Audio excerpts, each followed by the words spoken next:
আসসালামু আলাইকুম।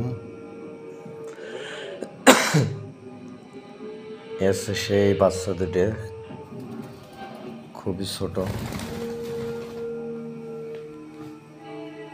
দেখেন এখন ওরা শিখে গেছে। এই দুইটা বাচ্চারাই মনে করেন এখন আমি ট্যাম করাচ্ছি। তো এদের মনে করেন কাছাকাছি না রাখলে এদের শিকারিও বানানো যাবে না এবং ট্যামও করানো যাবে না।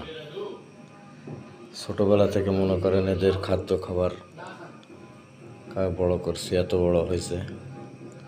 তা আশা করি ইনশাল্লাহ শিকারিও বানাবো, হাতের ট্যামও করাবো। সবসময় কাছাকাছি রাখতেছি, প্লাস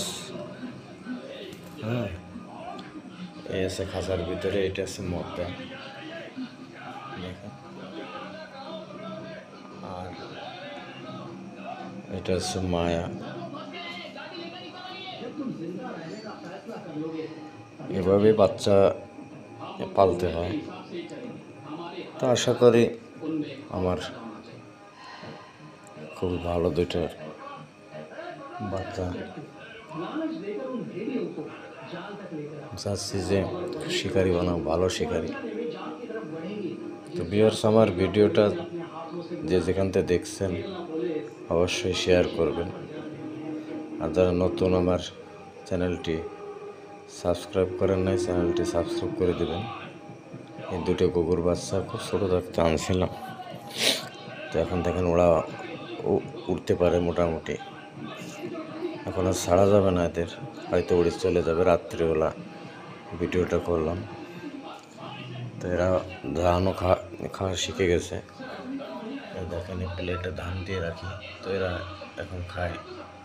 এইটা আছে মদ্দা আর এটা আছে মায়া। তো এদের একসঙ্গে রাখবো, যতদিন ঝুমুর ডাক না দেবে ততদিন একসঙ্গেই রাখবো। এরপরে মনে করেন আলাদা করে দেবো এদের। যাক,